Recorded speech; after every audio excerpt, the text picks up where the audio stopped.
हमारे चैनल को सब्सक्राइब करें और बेल आइकन दबाएं।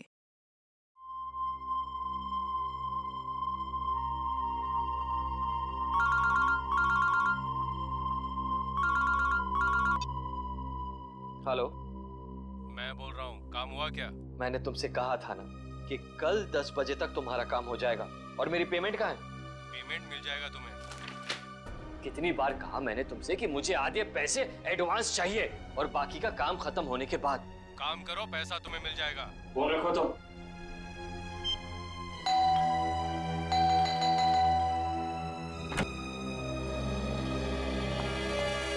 कविता, क्या बात है? इतनी घबराई भी क्यों हो? कविता,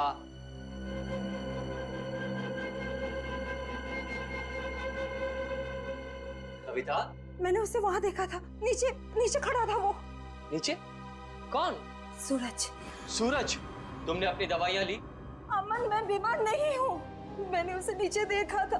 उसकी आंखें उसी मासूमियत से मुझे देख रही थी जैसे पहले देखा करती।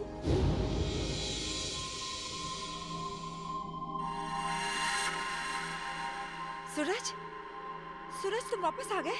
मैं जानती थी कि तुम आओगे। ये खून। सूरज, सूरज, सूरज। मैंने आवाज भी दी उसे। मेरे इन हाथों से उसे छूना चाहती थी, उसे आशीर्वाद देना चाहती थी, लेकिन जब तक मैं उसके पास पहुंची वो गायब हो गया। कविता, ये सब तुम्हारा वहम है।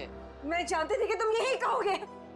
मैं जानती थी आपको यकीन नहीं होगा। अरे आप ही क्या, कोई भी मेरा यकीन नहीं करेगा। लेकिन ये बात सिर्फ आज की नहीं है, पिछले कई दिनों से मैं देख रही हूँ। वहाँ देखिए, देखिए उस घर में। कविता, बस बस। अरे पिछले 1 साल से उस फ्लैट में कोई नहीं रहता है। ठीक है, आपको यकीन नहीं हो रहा है ना, तो आप 5 मिनट रुकिए।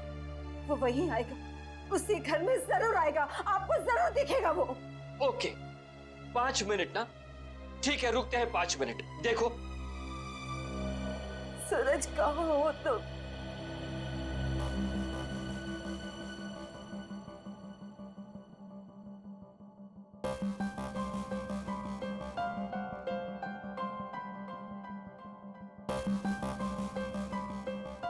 लो, हो गए तुम्हारे 5 minute.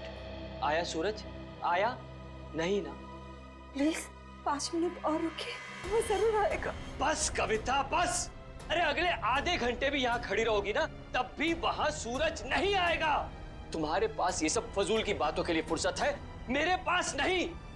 Enough of this nonsense. रुकिए तो, वो आएगा, वो जरूर आएगा।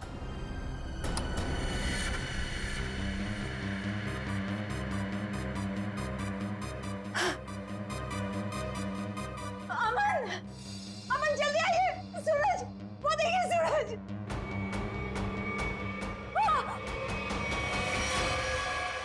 सूरज, अमन, अमन, अमन, जल्दी आइए, जल्दी आइए।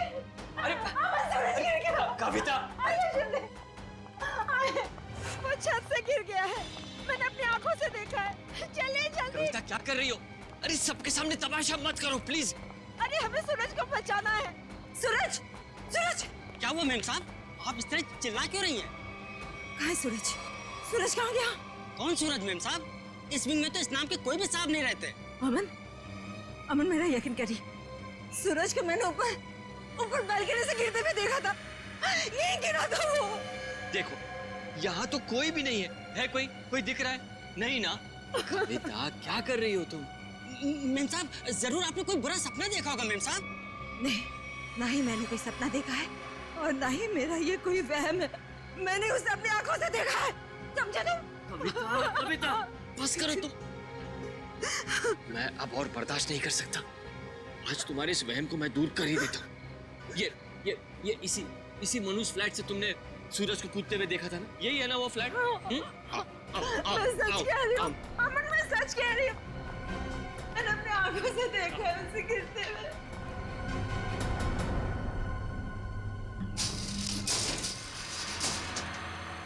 ये लो, अपनी आंखों से देख लो, यहाँ ताला लगा हुआ है। कविता, मैंने तुमसे कहा ना कि ये फ्लैट 1 साल से बंद पड़ा हुआ है। मेम साहब, साहब बिल्कुल ठीक कह रहे हैं। ये घर पिछले 1 साल से बंद ही पड़ा हुआ है। नहीं, ये तुम सबकी चाल है। मेरे साथ ऐसा घिनौना मजाक करके तुम लोग मुझे गलत साबित करना चाहते हो। कविता, मैं तुम्हारा पति हूँ, इतना प्यार करता हूँ मैं तुमसे। क्या मैं तुम्हारे साथ ऐसा करूँगा? हाँ? इसका पता तो अब सीआईडी लगाएगी। तुम भी ना कविता, हद करती हो बस। हमारी किसी की बात तुम्हारे समझ में नहीं आती। अब सीआईडी को बुलाने की क्या जरूरत थी? कविता जी आप हैं? जी मैं हूँ। आप ही ने हमें फोन करके बुलाया? हाँ, मैंने किया था आप लोगों को फोन। तो बताइए क्या हुआ यहाँ पर? मैं आपको बताता हूँ सर। कविता आप क्या कौन है? मैं अमन, कविता का पति और सूरज का फैमिली लॉयर। सूरज, वही जिसने छलांग लगाकर खुदकुशी की? हाँ वही। कविता जी मैं कह रहा हूँ आपसे, ये फ्लैट पिछले 1 साल से खुला नहीं है। हम आप सीआईडी का वक्त बर्बाद कर रही हैं। वैसे आप कौन है? मैं इस सोसाइटी का सेक्रेटरी। सोसाइटी के सेक्रेटरी है? तो फिर सेक्रेटरी साहब, अगर कविता जी ने किसी को छलांग लगाकर खुदकुशी करते हुए देखा है तो उसकी तहकीकात करना हमारा फर्ज है, समझे आप? आप हमारा वक्त बर्बाद करने की चिंता मत कीजिए। फ्लैट कहाँ है बताइए? जी ये चाबी है आपके पास? जी। तो खोलिए। कविता जी आप देख सकते हैं यहाँ सारा सामान ढका हुआ है। कोई यहाँ कैसे आएगा? यहाँ की साफ सफाई तक नहीं हुई है। सेक्रेटरी साहब, आप थोड़ी देर के लिए अपना मुंह बंद रखेंगे और सीआईडी को अपना काम करने दीजिए, ठीक है? जैसा आप ठीक समझे। हाँ तो कविता ये बताइए, कल रात को आपने सूरज को कहाँ पर देखा? जी वहाँ उस बालकनी में। बालकनी?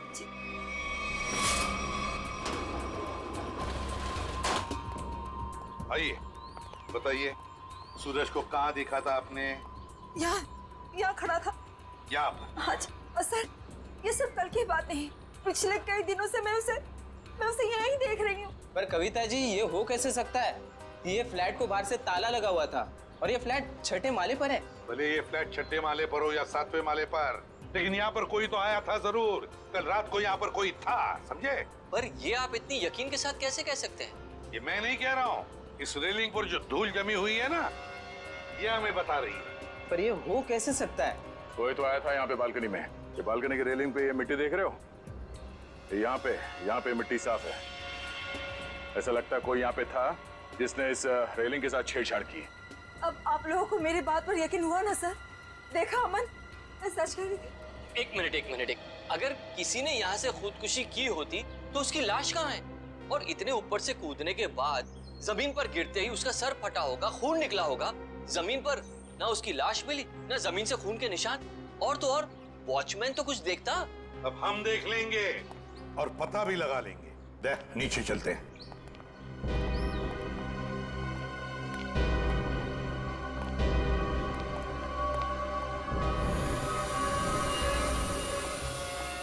आशय, कोई खून के निशान दिख रहे क्या? नहीं सर, अब तक तो यहाँ कुछ नहीं मिला है।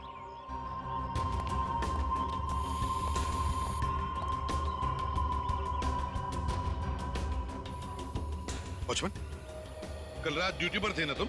साहब मैं ही था। तो फिर तुमने देखा कैसे नहीं किसी को ऊपर से गिरते हुए? साहब रात में मैं ही यहाँ पे बैठा हुआ था। ये मेम साहब अचानक यहाँ आई और बोलने लगी कि सूरज ऊपर से कूद गया। अच्छा एक बात बताओ, कल कोई अनजान आदमी आया था कल रात को यहाँ इस विंग में? नहीं साहब, इस विंग में जो लोग रहते हैं वही लोग आए थे साहब। आप चाहें तो मैं आपको रजिस्टर भी दिखा सकता हूँ साहब। सर हाँ? सर खून के कोई ट्रेसेस नहीं मिले वहाँ पे। ऐसे कैसे हो सकता है? आप लोगों को कुछ सबूत मिला है ना बालकनी में किसी की मौजूदगी का? मैं सच कह रही हूँ सर, मेरा यकीन कीजिए। कविता जी, हम आपका पूरा विश्वास कर रहे हैं, आप सच बोल रही हैं। मैं तो सच बोल रही हूँ, लेकिन मुझे लगता है कि ये लोग झूठ बोल रहे हैं। क्या मतलब? शायद ये लोग मुझे झूठा साबित करना चाहते हैं। लेकिन क्यों गलत साबित करना चाहते हैं ये लोग? ऐसा ही है सर, मेरे आने से पहले इन लोगों ने लाश को ठिकाने लगा दिया होगा, खून भी साफ कर दिया होगा। मेरा यकीन कीजिए, मैं सच बोल रही हूँ। कविता, तुम सबके सामने पतंग खड़ा कर रही हो। एक मिनट सर, आप नहीं सर, मैं सच बोल रही हूँ। सर, आप मेरी पत्नी की बातों को ज्यादा गंभीरता से मत लीजिए। दरअसल उसका दिमागी इलाज चल रहा है। दिमागी इलाज चल रहा है? क्यों, किस लिए? उसे हेलुसिनेशंस होते हैं सर। उसे ऐसे लगता है जैसे सब लोग उसके खिलाफ हैं। और जिस सूरज की वो बात कर रही है ना, उसकी तो 1 साल पहले मौत हो चुकी है। सूरज की मौत 1 साल पहले हुई थी। जी। अच्छा, और फिर भी इस बात का तो नजरअंदाज नहीं कर सकते ना कि आपकी पत्नी कविता ने किसी को ऊपर से छलांग लगाकर खुदकुशी करते हुए देखा है। एक बात बताइए, सूरज की मौत हुई कैसे थी? सर, सूरज ने फ्लैट से कूदकर आत्महत्या कर ली थी। वैसे आप कौन है? मैं सूरज का चचेरा भाई प्रतीक और ये मेरी पत्नी नताशा। एक बात बताइए, सूरज ने आत्महत्या क्यों की? सर, सूरज को अपने पिता से बहुत लगाव था और उनकी मौत के बाद उसके पास जिंदा रहने का कोई मकसद ही नहीं बचा था। कविता जी, एक बात बताइए, क्या आपने 1 साल पहले सूरज को कूदते हुए देखा था अपने घर से? तभी मैं इस शहर में नहीं थी सर। मेरे वापस आने के बाद मुझे बताया गया था, लेकिन मुझे यकीन ही नहीं हुआ। माँ बाप की मौत हर बच्चों के लिए बहुत बड़ा सदमा होती है, लेकिन इसका मतलब ये नहीं है कि आप अपनी जिंदगी का अंत ही कर दो। सर, मैं पूरे यकीन के साथ कह सकती हूँ कि सूरज जिंदा था। पिछले कई दिनों से मैं उसे देख रही थी। कविता। सर, आप यकीन कीजिए सर। बस करो। तुम्हारी तबीयत ठीक नहीं है। हाँ? चलो घर चलो, तुम्हारे आराम का वक्त हो गया। अमन, मैं सच क्या है? Excuse me sir. सर, चलो चलो चलो चलो मेरे साथ चलो। अमन, मैं सच बोल रही। सर, कविता आंटी को सूरज की मौत का बहुत गहरा सदमा लगा है, इसलिए उसके कूदने का दृश्य उनकी आंखों के सामने बार बार आता रहता है। सर, कविता आंटी की अपनी कोई संतान थी नहीं और वो सूरज को अपने बेटे समान मानती थी। सूरज को हॉस्पिटल कौन ले गया था? मैं, नताशा और अमन अंकल, हम तीनों मिलकर लेकर गए। सर, मैं भी था। आप? शेखर, सूरज के पिता का बचपन का दोस्त। कौन से हॉस्पिटल ले गए थे सूरज को? Sir, city hospital. City hospital.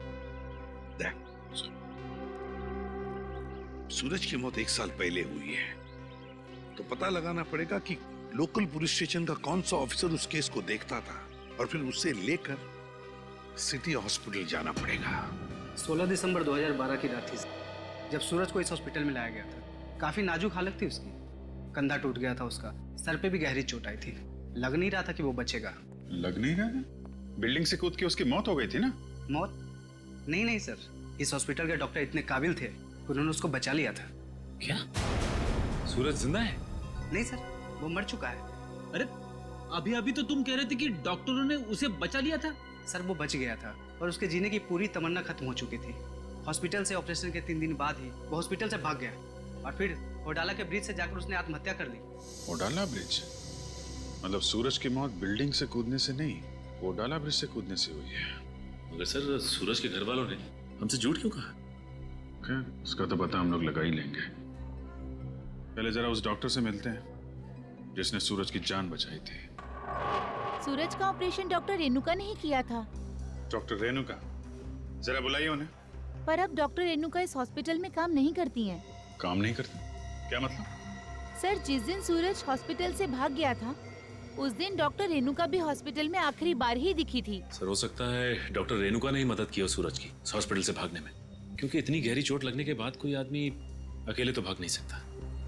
ठीक है। जब सूरज का ऑपरेशन हो रहा था तो आप भी थी ना ऑपरेशन थिएटर में? हाँ सर, सूरज का बच पाना तो लगभग असंभव था, मगर डॉक्टर रेणुका ने तो कमाल कर दिखाया। उन्होंने सूरज की जान बचा ली। हॉस्पिटल में सब लोगों ने उनकी तारीफ भी की थी। जब सूरज इतना घायल था तो वो हॉस्पिटल से भागा कैसे? आपके हॉस्पिटल की सिक्योरिटी ठीक नहीं लगता है? पता नहीं सर कैसे भाग गया। डॉक्टर रेणुका ने तो उन्हें नींद का इंजेक्शन भी दिया था। लगभग 3 घंटे तक तो उन्हें होश ही नहीं आना चाहिए था। ठीक है, आप जरा हमें रेणुका जी के सारे डिटेल्स दीजिए, सारे रिकॉर्ड्स। ओके ओके सर, मैं अभी लेकर आती हूँ। रेडी? पता करो उस रात सिक्योरिटी में कौन था, लेके आओ। सचिन, आप इनके साथ होडाला ब्रिज जाओ, देखो कहां से छलांग मारी थी उस सूरज ने। सर आइए। आदे? नहीं, अभी तो मैं हॉस्पिटल में ही हूँ। हाँ, कुछ हैरत अंगेज चीजें पता चली है, मिलके बताता हूँ मैं। Okay bye. सर, उस रात ये वॉचमैन ड्यूटी पे था। एक घायल आदमी हॉस्पिटल से भाग गया है? ड्यूटी पे सोते हो क्या? साहब, मैंने उसे रोकने की पूरी कोशिश की थी, लेकिन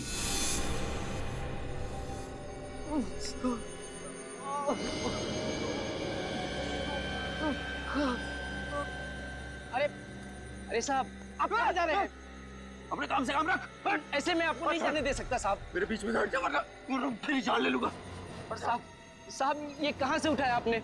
नहीं नहीं, मैं आपको नहीं जाने दे सकता। ये देखिए साहब, उस चोट का निशान आज तक है। सूरज ने होडाला ब्रिज से कूद के आत्महत्या की और ये बात उसके घर वालों ने हमसे छुपाई है। कोई तो ऐसा राज है जिस पर वो लोग पर्दा डालने की कोशिश कर रहे हैं।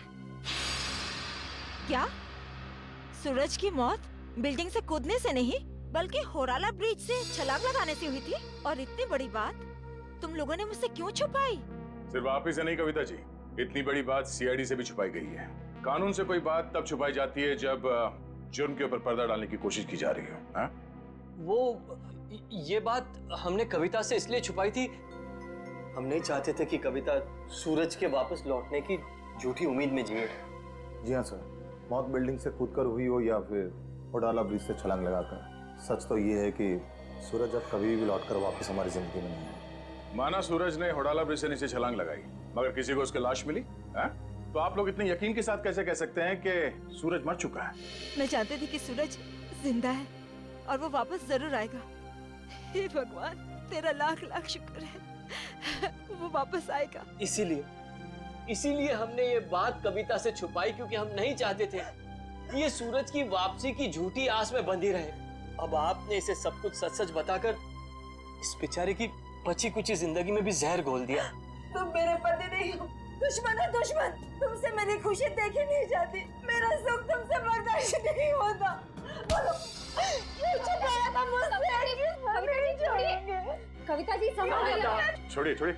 अब तो खुश है ना आप लोग हमारे घर में झगड़ा लगाकर? आपके घर के झगड़े से ज्यादा जरूरी फिलहाल हमें यह जानना है सूरज जिंदा है या नहीं, और अगर वो जिंदा नहीं है तो फिर कौन है वो आदमी जो नकली सूरज बनकर ये खेल खेल रहा है? अच्छा, ये है डॉक्टर रेणुका, इसने बचाया सूरज को। हाँ सर, इनके घर पे पूछताछ करने पे इनके नौकर ने बताया कि हॉस्पिटल की नौकरी छोड़ने के 1 हफ्ते बाद ये सिंगापुर चली गई थी। हॉस्पिटल से नौकरी छोड़ने के बाद ये सिंगापुर चली गई, तो फिर कभी ना कभी तो वापस आती होगी। नहीं सर, वापस आना तो दूर की बात है, इन्होंने एक फोन तक नहीं किया। अरे, एक फोन तक नहीं किया? बड़ी अजीब बात है। कोई अपना घर नौकर पर सौंप जाता है तो कभी ना कभी फोन करके पूछताछ तो करता है घर की हालत के बारे में। हाँ सर, पर इन्होंने ऐसा बिल्कुल नहीं किया। और सर, नौकरों की पगार हर महीने सीधे उनके अकाउंट्स में डाल दी जाती है, वो भी कैश। नहीं नहीं नहीं नहीं, कुछ और ही चक्कर है, कुछ और ही चक्कर है ये। सर ये धीरज, इन्होंने सूरज को होडाला ब्रिज से कूदते हुए देखा था 1 साल। क्या तुम्हें पूरा यकीन है कि वो सूरज ही था? जी सर, पुलिस ने उस वक्त उसकी फोटो दिखाई थी, वही सूरज था। क्या यही था वो? हैं? जी सर, यही सूरज था। अगर तुमने सूरज को ब्रिज से कूदते हुए देखा तो तुमने उसे बचाने की कोशिश क्यों नहीं की? रोका क्यों नहीं उसे? सर, मुझे नहीं मालूम था कि ये कूदने वाला है। मैंने समझा कि बस यूं ही टहलने के लिए आया होगा। जब तक मैं कुछ समझ पाता, इन्होंने वहां से छलांग लगा दी। कब हुआ ये? सर, रात तकरीबन 1 बजे की। रात के 1 बजे? तो क्या मैं पूछ सकता हूँ कि रात के 1 बजे आप वहाँ क्या कर रहे थे होडाला ब्रिज पर? सर, वो क्या है ना कि मैं एक लेखक हूँ। जब कभी कहानी लिखते लिखते अटक जाता हूँ तो वहाँ टहलने के लिए निकल पड़ता हूँ, इस उम्मीद से कि शायद कोई नई प्रेरणा मिल जाए। लेकिन जब से ये हादसा हुआ है ना सर, मैंने उस ब्रिज पे जाना बंद कर दिया है। वैसे आप लिखते क्या है? सर, मैं उपन्यास लिखता हूँ, नोवेल्स। ठीक है धीरज, थैंक यू वेरी मच, तुम जा सकते हो। अगर जरूरत पड़े तो हम तुम्हें फिर से बुला लेंगे। सर, ये होडाला ब्रिज के नीचे के पानी का बहाव बहुत तेज है सर। अगर कोई भी आदमी ऊपर से नीचे गिरता है तो उसका बचना अब नामुमकिन है सर। और तो और सर, पुलिस वालों ने उस जगह की अच्छी तरीके से छानबीन करवाई थी गोताखोरों से, लेकिन सूरज की लाश नहीं मिली थी सर। हो सकता है कि तेज बहाव की वजह से वो सूरज को ढूंढ नहीं पाए होंगे, या फिर किसी न किसी वजह से सूरज डूबने से बच गया। सर, अगर ये सूरज बच गया है तो सिर्फ कविता जी को क्यों दिखाई देता है? अमन जी या बाकी लोगों को क्यों नहीं? वही तो, अगर ये बच गए तो सिर्फ कविता को ही कैसे दिखता है, और किसी को क्यों नहीं दिखता? नहीं नहीं नहीं नहीं नहीं नहीं, कुछ ना कुछ तो गड़बड़ जरूर है, क्योंकि अगर ये बच गया तो सबके सामने क्यों नहीं आता है? सर, शायद ये कविता जी का कोई वहम है। नहीं नहीं नहीं निखिल, ये कोई वहम नहीं है, कोई वहम नहीं है। अगर ये कविता जी का वहम होता तो वे सूरज की घर की बालकनी के रेलिंग पर जो धूल जमा हुई थी उसमें से इतना सा हिस्सा ही साफ कैसे मिला हमको? इतना सा हिस्सा साफ कैसे मिला? उसका एक ही मतलब है कि कोई ना कोई तो था सूरज के घर में, कोई ना कोई तो गया था सूरज के घर में जिसे कविता ने देख लिया। मगर कौन गया था सूरज के घर में? है कौन ये? इसका पता तो लगाना ही पड़ेगा।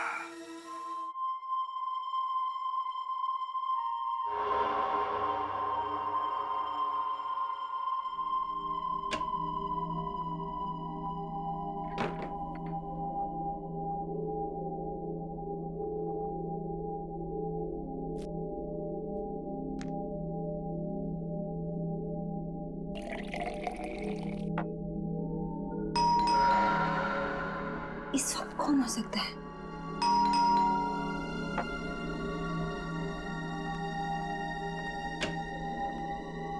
कौन है?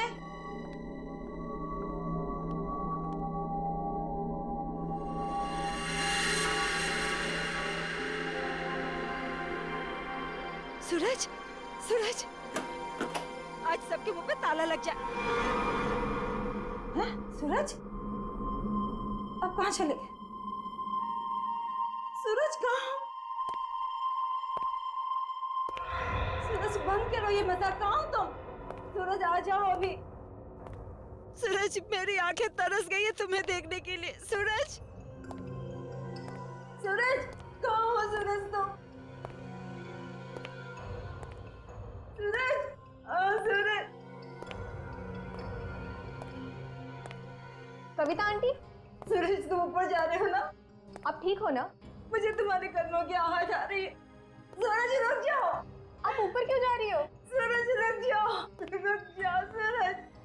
कविता आंटी, इस वक्त आप छत पर क्यों जा रही है? सूरज, सुना ही नहीं होगा। सूरज, सूरज मैं जानती हूँ कि तुम छत पर आके छिपे हो। देखो, अब अच्छे बच्चे की तरह वापस आ जाओ। अब मेरे सब्र का और इम्तिहान मत लो सूरज। कहाँ हो तुम? अब अगर तुम 5 गिनने तक बाहर नहीं आए ना, मैं तुमसे कभी बात नहीं करूंगी। 1, 2, 3, 4।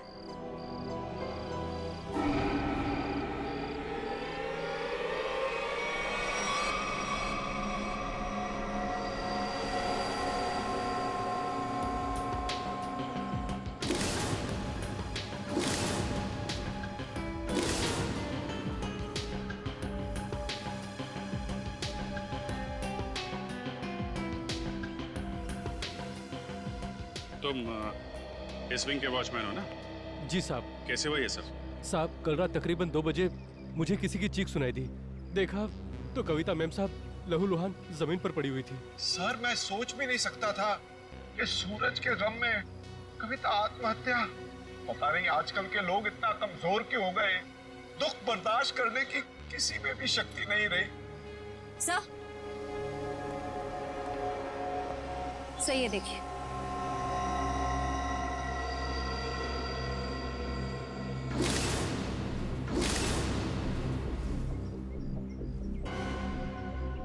ये बात है। शेखर जी, कविता ने आत्महत्या नहीं की है। क्या बोल रहे हैं आप? इनके हाथों में बहुत सारी खरोंचें हैं, चूड़ियां टूटी हुई हैं। ऐसा लगता है कि उसकी किसी से हाथापाई हुई है। शायद खूनी ने छत पे से धक्का दिया इनको। वैसे ये बताइए कि आप में से किसी ने भी कविता जी को छत पे जाते देखा क्या? हाँ सर, मैंने देखा था। वो ऊपर जा रही थी सीढ़ियों से। मैंने उन्हें आवाज भी दी थी, पर उन्होंने सुना नहीं। कविता जी अकेले छत पे जा रही थी या उनके साथ में कोई और भी था? वो अकेली थी सर, और वो बार बार सूरज का नाम ले रही थी सर। मतलब सर, ये सूरज भी छत पे ही था? हो सकता है, या फिर वो आदमी जो सूरज बनने का नाटक कर रहा है। ये अमन जी नहीं दिखाई दे रहे? कहाँ है वो? पता नहीं जी, सुबह से उसका नंबर ट्राई कर रहा हूँ लेकिन फोन ऑफ है। सर, वो घर पे भी नहीं है। शायद ऑफिस में हो। ऑफिस के नंबर पे डायल करके देख, कहाँ है वो? कल रात कोई अनजान आदमी आया था यहाँ पे? नहीं साहब, मैंने किसी को नहीं देखा। सो रहे थे क्या? नहीं साहब, मैं सच कह रहा हूँ। मैं कल रात जाग रहा था और मैंने किसी को नहीं देखा इस विंग में जाते हुए। अगर जाग रहे थे तो किसी और को कविता के साथ छत पे जाते हुए क्यों नहीं देखा तुमने? मुझे तो ये भी नहीं पता साहब कि कविता मैम छत पे कैसे चली गई। छत का दरवाजा हमेशा बंद रहता है। चाबी किसके पास रहती है? चाबी मेरे पास रहती है साहब। लाओ चाबी लो। सर ये देखिए, चाबी में चिकनाहट है। चिकना तो है। साबुन, लगता है किसी ने साबुन पे चाबी का निशान लिया है और डुप्लीकेट चाबी बनाई है। नहीं साहब, मैंने किसी को चाबी नहीं दी थी साहब। तुमने कुछ नहीं किया, लेकिन लापरवाही तो की है ना तुमने। केबिन में तुमने चाबी लावारिस छोड़ दी होगी और इस बात का फायदा उठाकर किसी ने डुप्लीकेट चाबी बनवा ली। खूनी जो कोई भी है, छत पे जरूर कोई निशान छोड़ा होगा उसने। श्रेय, बॉडी को पोस्टमार्टम के लिए भिजवा दो।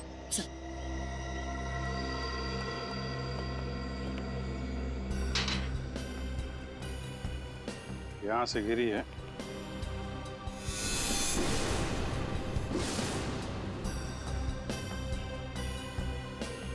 चूड़ी, इसका मतलब यहीं से खूनी ने कविता जी को नीचे फेंका है। यहीं पे हाथापाई हुई होगी और खूनी ने कविता को यहां से फेंक दिया है। सर, ये देखिए सर, जूते के निशान। जरा नाप के देखो। इसका मतलब खूनी 10 या 11 नंबर के जूते पहनता होगा। लेकिन सर, ये भी तो हो सकता है कि ये जूता खूनी का ना हो और किसी ऐसे आदमी का हो जो इस बिल्डिंग में रह रहा हो। सचिन वॉचमैन बता रहा था ना, दरवाजे पे ताला लगा रहता है और उस चाबी पे भी साबुन लगा हुआ है। इसका मतलब खूनी ने डुप्लीकेट चाबी बनाई है। ये निशान खूनी का ही होगा।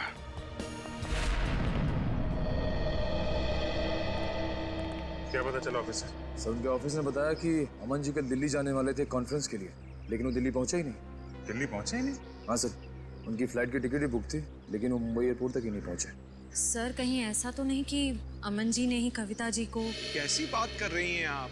अमन कविता से बहुत प्यार करता था और वो कविता के लिए अपनी जान तक दे सकता था। ऐसी बात है तो फिर अमन गायब क्यों हो गया? बीवी की मौत हो गई और पति लापता? सर, मुझे शुरू से ही अमन के हाव-भाव कुछ ठीक नहीं लग रहे थे। क्या मतलब? सर, अमन जी शुरू से ही हमारे परिवार के वकील रह चुके हैं। सूरज के माता पिता की मौत के बाद उन्होंने कभी किसी को बताया ही नहीं कि जायदाद का बंटवारा कैसे होगा। सर, मुझे लगता है अमन के दिल में खोट है। वो खुद ही सारी जायदाद हड़पना चाहता है। और हो सकता है कविता आंटी को सूरज बन के डराने के खेल में उन्हीं का हाथ हो। खैर, अमन इसमें शामिल है कि नहीं ये तो हम लोग पता लगा ही लेंगे, लेकिन ये बात तय है कि ये सारा खेल जायदाद की वजह से ही रचा जा रहा है। सूरज अगर बिल्डिंग में आया था तो आसपास जरूर किसी ने देखा होगा। हाँ सर, सामने पान की दुकान है सर। अरे भाई सुनो। आइए साहब, 4 पान लगा देता हूँ। मैडम के लिए मीठा पान, चेरी वाला। अरे नहीं, पान बाद में खाएंगे, थोड़ी बात कर लेते हैं पहले। हाँ जी, कहिए। अच्छा, ये बताइए कि आपकी दुकान कितने बजे तक खुली रहती है? सुबह 9 से रात के 11 बजे तक। क्या आपने इस आदमी को कल इस इलाके में देखा था? अरे आप लोग तो ऐसे बातें कर रहे हैं जैसे आप लोग सीआईडी वाले हैं। ठीक पहचाना आपने? अरे आप तो सचमुच में सीआईडी वाले हैं। देखा था इसको? जी साहब, कल रात को इस आदमी को देखा था। ठीक से याद है तुम्हें? कोई धोखा तो नहीं हो रहा? जी साहब, मेरी नजर 6x6 की है, कभी धोखा नहीं खाती। मतलब सर, सूरज जिंदा है? इसका मतलब वो जो जूतों के निशान हमें बिल्डिंग की छत पे मिले थे वो सूरज के थे और उससे नहीं कविता को मारा है। मतलब सर, ये जुर्म अमन और सूरज दोनों मिलके कर रहे हैं। ये भी तो हो सकता है कि कविता जी का खून सूरज ने किया और अमन को जबरदस्ती ले गया अपने साथ। लेकिन सर, कविता जी तो सूरज के लिए उनकी माँ की तरह थी। फिर उन्होंने कविता जी को छत से क्यों गिराया होगा? साहब, क्या इस आदमी ने किसी को छत से धक्का दे दिया? शायद किसी का खून किया है इसने। और कुछ जानते हो इस आदमी के बारे में? जी साहब, इसने अपनी कार गलत जगह पार्क की थी। टोइंग वाला आया और कार उठा के लेके चला गया। कहाँ पे पार्क की थी गाड़ी? वहाँ साहब, वहाँ खड़ी थी। XYZ 040925। पता लगा किसके नाम पे रजिस्टर्ड है ये कार? अच्छा, वो सर, इस सूरज का ठिकाना मिल गया, वरना ये आदमी तो अपनी टो हुई गाड़ी लेने भी नहीं आया। और आता भी कैसे? चोरी की गाड़ी जो थी, एक एक कदम फूक फूक के रख रहा है ये सूरज। हाँ सर, और छुपने के लिए भी उसने एक ऐसा ठिकाना चुना जो एक एनआरआई का। हाँ, एक एनआरआई का, एक ऐसा आदमी जो महीनों तक अपनी घर की हालत देखने के लिए आता तक नहीं। यहाँ पे ताला लगा हुआ है। बोल दो। सो।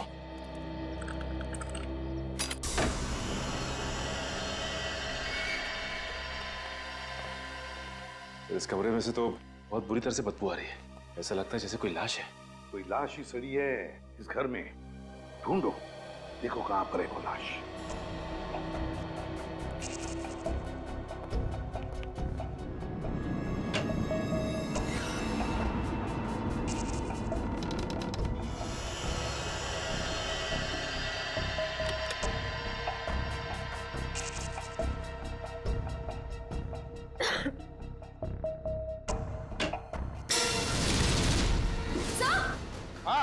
सर जल्दी आइए।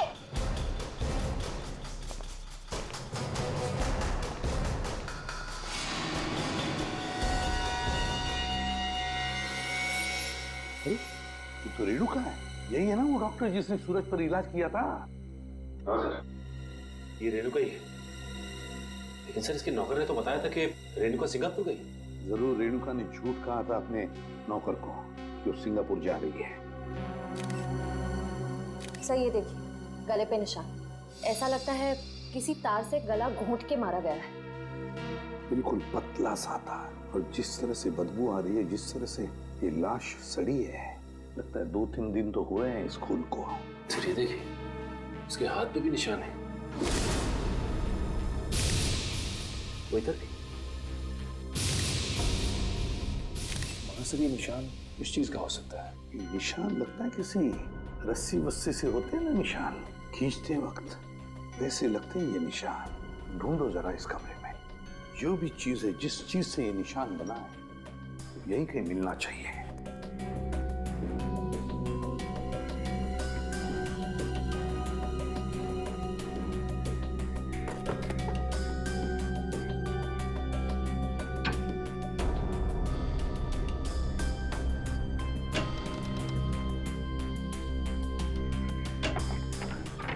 माय गॉड, सचिन ये देखो क्या है यहाँ पर कबर्ड में। डमी।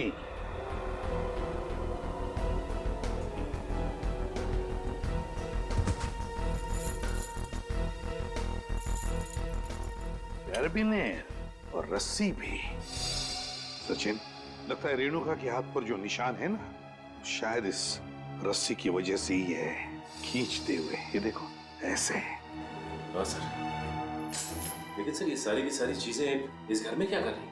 क्योंकि ये सब चीजें तो शूटिंग में इस्तेमाल की जाती हैं, हार्नेस बांधने के लिए। याद है सचिन, सूरज के घर की बालकनी की रेलिंग पर बहुत सारी धूल जमी हुई थी, लेकिन एक जगह पर इतना सा हिस्सा साफ था। जरूर इस रस्सी की वजह से ही होगी वो जगह साफ। मतलब सर ये सूरज का बालकनी से कूदना कविता जी का वहम नहीं था, बल्कि रेणुका और सूरज दोनों की मिलीजुली साजिश थी। बिल्कुल सचिन, ऐसा ही होगा। हुआ ये कि सूरज जब अपने घर में आया तो कविता ने उसे सामने से देख लिया। फिर सूरज और रेणुका ने मिलकर इस डमी को अपने बालकनी से नीचे फेंक दिया। तब कविता को शायद ऐसे लगा कि सूरज अपनी बालकनी से कूद पड़ा, तो वो अपने पति के साथ नीचे दौड़ कर आई और यहाँ सूरज और रेणुका इस डमी को ऊपर खींचने लगी इस रस्सी से, और इसीलिए खींचने की कोशिश में रस्सी के जख्म के निशान रेणुका के दोनों हाथों पर आ गए। मगर सर ये सारा का सारा प्लान रेणुका और सूरज का था। एक बात समझ में नहीं आई, ऐसी क्या मजबूरी आई सूरज के सामने कि उसे रेणुका को मारना पड़ा? शायद रेणुका सूरज को ब्लैकमेल कर रही थी। Double game. काम करो, इस रेणुका के सारे फोन रिकॉर्ड्स चेक करो, सारे फोन रिकॉर्ड्स, और साथ में ये भी पता लगाओ कि ये डमी, ये कैरबिनेर और ये रस्सी कहां से खरीदे गए थे। पता चलेगा इस पूरे प्लान के पीछे किसका हाथ है, किसका दिमाग है। सर, हाँ सर, आपने ठीक कहा था सर। वाकई में रेणुका के कॉल रिकॉर्ड से दूध का दूध और पानी का पानी हो गया सर। क्या पता चला फोन रिकॉर्ड से? ये देखिए सर, पिछले 1 साल में रेणुका को सबसे ज्यादा कॉल इस नंबर से आया सर, और ये नंबर अमन जी का है। हाँ, सबसे ज्यादा फोन अमन से आए हैं। तो क्या अमन हमसे झूठ बोल रहा है? कहीं अमन भी तो मिला नहीं इसमें? हो सकता है सर, हो सकता है कि अपनी बीवी की मानसिक स्थिति का फायदा उठाया उसने और ये सारा ड्रामा रचा सूरज का, ताकि वो अकेले उसकी प्रॉपर्टी का हकदार बन जाए। सर एक बात मेरी समझ में नहीं आ रही है, वो सूरज जिसे उस पान वाले ने देखा था, वो असली सूरज था या नकली?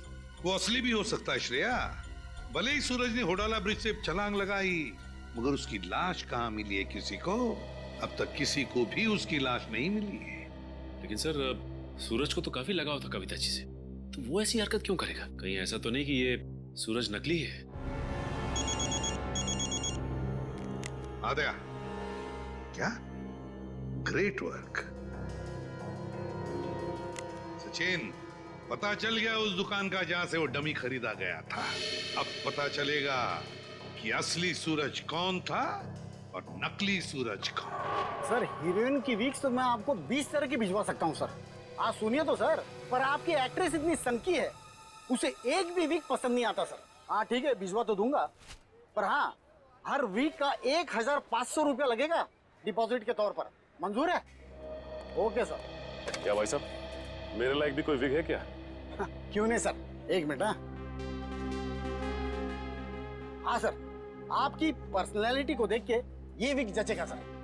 नहीं, मेरे हिसाब से इनके ऊपर ये विग सूट करेगी, और मेरे ऊपर ये वाली, और फ्रेडी तुम्हारे ऊपर ये थोड़े लंबे बाल चाहिए ना, इनके ऊपर ये वाला जचेगा।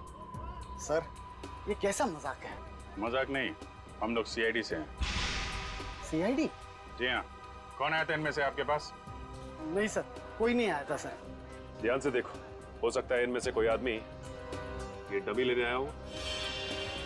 हाँ सर, ये डमी तो वो आदमी किराए पर लेकर गया था सर, और वापस आ ही नहीं सर। कौन था वो आदमी? सर एक मिनट, मैं देख के बताता हूँ। मिल गया, धीरज नाम था उसका सर। सर उस आदमी का नाम भी तो धीरज था ना, जिसने सूरज को ब्रिज से कूदते हुए देखा था। अच्छा भाई साहब, ये उस आदमी के चेहरे पे कोई कटा हुआ निशान था क्या? हाँ सर, ऐसा ही कटा हुआ निशान था सर। तो ये धीरज भी शामिल है इस षड्यंत्र में, अमन और रेणुका के साथ। रेडी, पता लगाओ इस धीरज का मोबाइल इस वक्त कहाँ पे है। अरे वो पिक्चर देखी है मैंने यार, बहुत घटिया है। अरे क्या बात कर रहा है यार, वो पिक्चर इतनी घटिया कैसे हो सकती है भाई? उसका डायरेक्टर जाना माना है, और गाने जबरदस्त, एकदम जबरदस्त हैं। कानून के गाने भी बहुत जबरदस्त होते हैं। कानून के गाने? आप लोग, अरे अभी गाना शुरू नहीं किया, कहाँ जा रहे हो? अरे सुनो तो। अरे अब सीधे सीधे बता ना। बताता हूँ। सूरज के ब्रिज से गिरने की मैंने मनगढ़ंत कहानी सुनाई थी। क्यों बनाई थी? क्योंकि मुझे इस काम के लिए 1 लाख रुपए दिए गए थे। 1 लाख रुपए? किसने दिए थे? उसका नाम है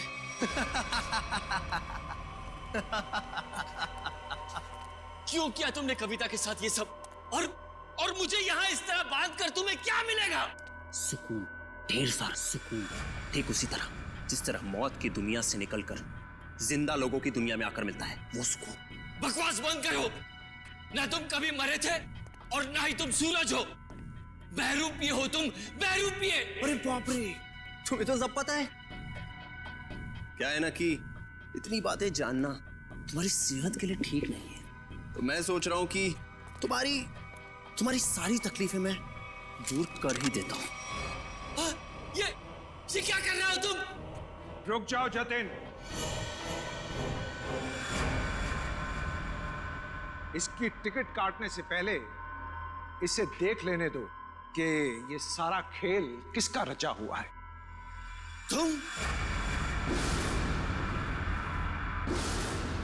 हाँ मैं कभी सोच भी नहीं सकता था कि इस सब के पीछे तुम हो। तुम्हारे सोचने की शक्ति वैसे भी कभी कुछ खास रही नहीं, और अब अपने जीवन के आखिरी पलों में अपने दिमाग पर जोर डालना बंद करो। हम ही सब कुछ आपको बता देते हैं। क्यों जतिन? क्या है ना कि तुम्हारे मरने के बाद मैं कोर्ट जाऊंगा, सूरज बनकर सरकारी कागजों पर दस्तखत करूंगा। फिर क्या है, सारी जायदाद हमारी। क्यों बॉस? अरे तुम लोगों को प्रॉपर्टी चाहिए थी तो मुझसे पहले ही कह देते। कविता की जान लेने की क्या जरूरत थी? बहुत अफसोस है कविता की मौत का। जतिन चलो, अब देर मत करो, इसे भी भेज दो कविता के पास, भेज दो। Just boss.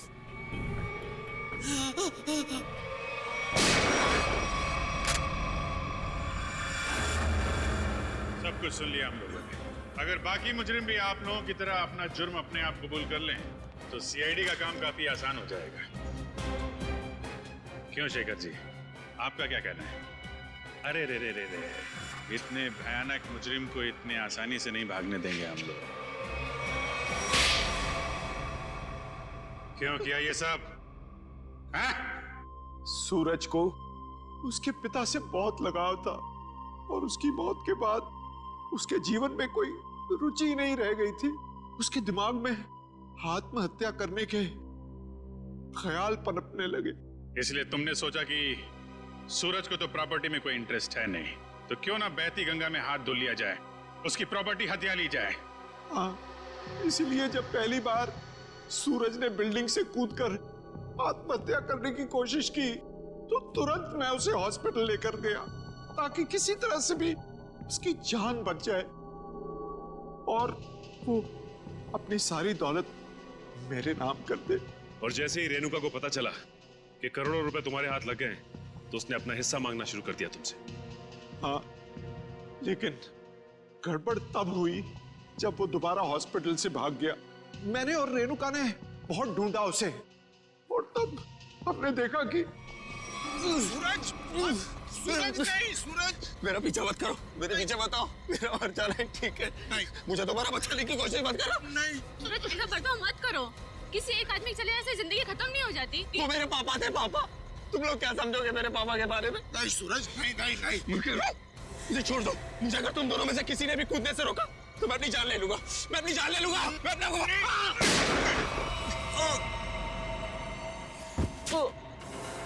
क्या सूरज को तुमने मार डाला? जानबूझकर नहीं मारा, गलती से गोली चल गई थी और फिर उसकी लाश को हमने नीमवाड़ी के जंगल में दफना दी। और फिर धीरज को तुमने अपना झूठा गवाह बना लिया ताकि कानून को गुमराह कर सको।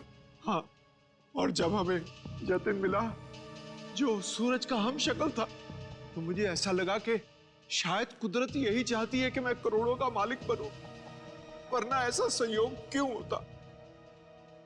कुछ संयोग इसलिए होते हैं कि ताकि अपराधियों को उनके किए हुए की सजा मिल सके। तुम दोनों फांसी की तैयारी करो, फांसी होगी तुमको, फांसी। For more updates, subscribe to our channel, click the show links and enjoy watching the videos.